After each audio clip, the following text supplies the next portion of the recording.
उपन्यास का पूरा विस्तार हुआ, लेकिन इसके बावजूद भी 1990 में आते आते संक्रमण काल आ गया। संक्रमण काल आ गया। इसका कारण क्या था? संक्रमण काल आने का कारण लिखते चलिए। संक्रमण काल आने का कारण, पहला कारण था, लिखिए,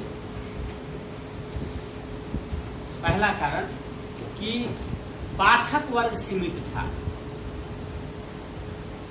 पाठक वर्ग सीमित छल। कारण जे मैथिली शिक्षा के प्रसार कम छल। मैथिली लोग पढ़ता ही नहीं था तो उपन्यास क्या पढ़ेगा? बंगाल वगैरह में जिस प्रकार से प्रारंभिक परीक्षा से अनिवार्यता है बांग्ला का, वैसे मिथिला में मैथिली की अनिवार्यता नहीं है। इसलिए मैथिली शिक्षा ग्रहण नहीं किया, इसलिए मैथिली साहित्य की प्रति रुचि नहीं है। दूसरा, ये सब मैथिली शिक्षा के दूसरा मैथिली शिक्षा के प्रसार कम अच्छी। दूसरा लिख लीजिएगा।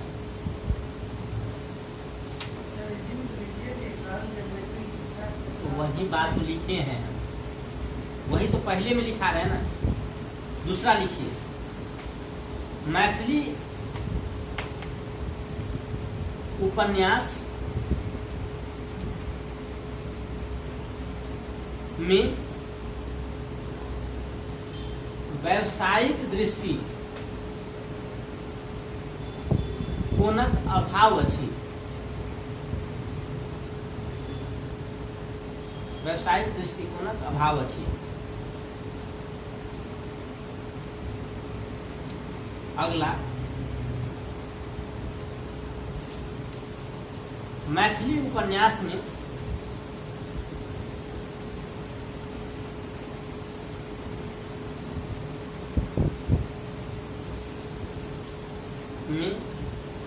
समकालीन पाठक रुचि के ध्यान नहीं राखल गेल।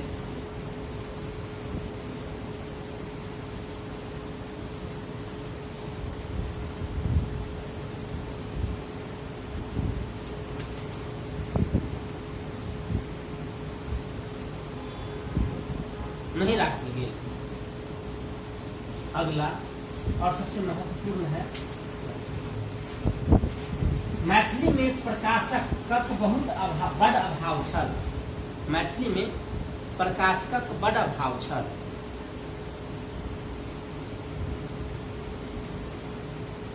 तैं अधिकांश उपन्यास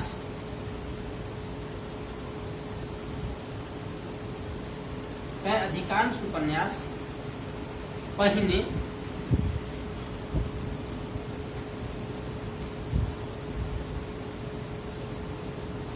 पत्रिका रूप में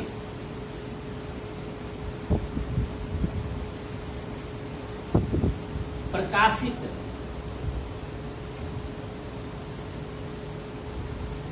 भ जाइत छल।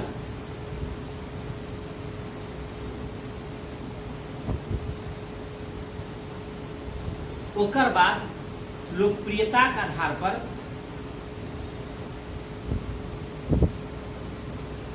ओकरा प्रकाशक भेटी जाइत छल।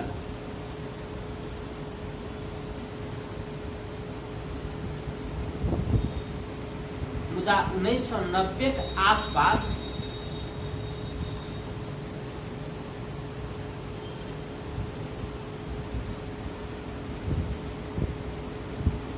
मैथिली की अनेरो महत्वपूर्ण पत्रिका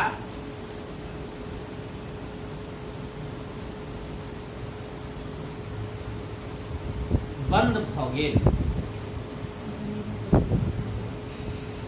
1990 के आसपास मैथिली अधिकांश पत्रिका बंद भ गेल, जाहि सँ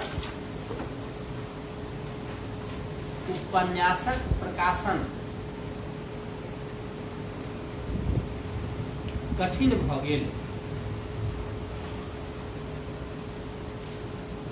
आ युवा वर्ग के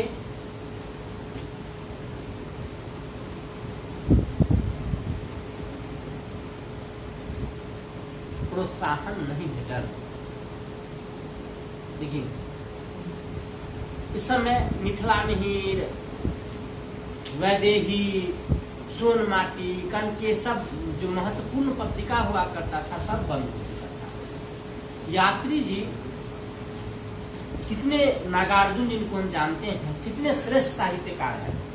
उन्होंने बलचनवा लिखा।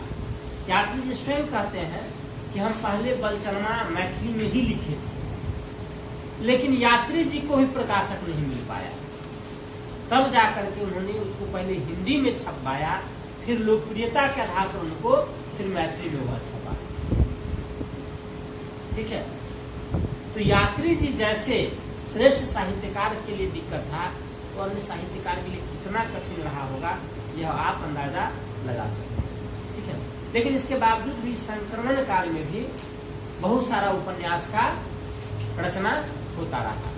ठीक है, अब हमारा जगह कम बचता है तो उतने की लिखने की जरूरत है नहीं, लिख नहीं पाएंगे।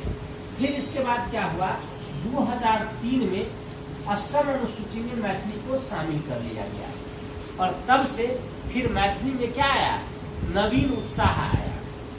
2003 से मैथिली में नव उत्साह आया, मैथिली में नव उत्साह आया, और इसमें नव जो उत्साह आया, ठीक है, और इस नव उत्साह के कारण उपन्यास में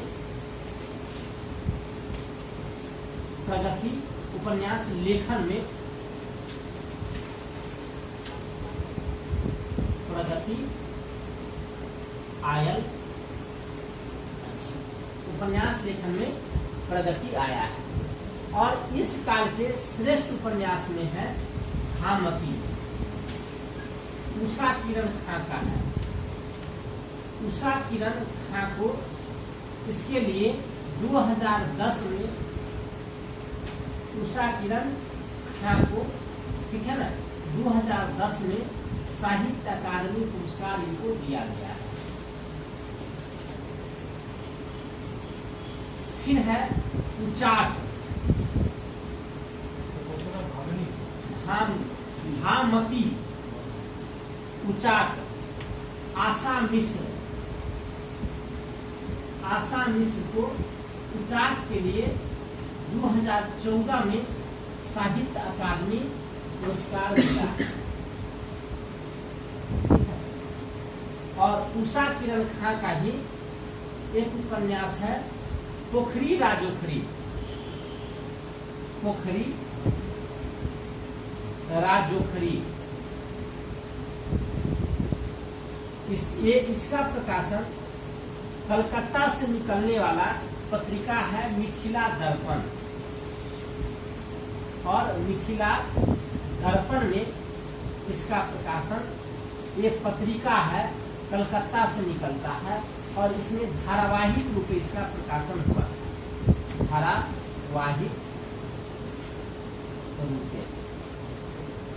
धारावाहिक रूप से हुआ था इसका प्रकाशन। 2014-15 में इनका प्रकाशन हुआ है। ठीक है, इसके अलावे नवीनतम उपन्यास सब भी है, जैसे श्वेत जीवी, पसीना पर जीने वाला मधुकांत जी का है, ममता जोगी जी का है, पराती, ये सब वर्तमान दशक का लिखा गया उपन्यास है। ठीक है, ये सब किताब वगैरह में नहीं कहीं मिलेगा क्योंकि सब नवीनतम। ठीक है, तो ये सब इस प्रकार से। इसके अलावे हम लिख देंगे कि उपन्यास में अनुवादित, मैथिली में अनुवादित उपन्यास भी, मैथिली में अनुवादित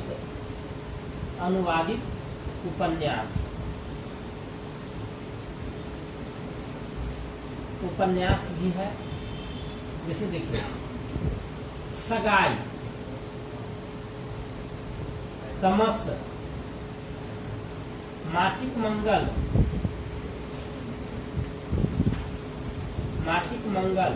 अंतरिक्ष में विस्फोट आदि मैथिली में अनुवादित उपन्यास है, जो दूसरे भाषा का श्रेष्ठ रचना होता था उसका मैथिली में अनुवाद किया गया।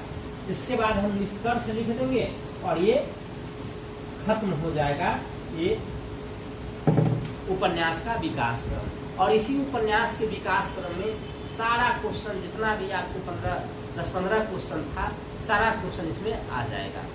ठीक है, तो हम इसको फिर क्वेश्चन वाइज देख लेते हैं अलग अलग। यहाँ तक पहले लिख लीजिए। हाँ विनोद। हाँ पाठ 3 रह गया।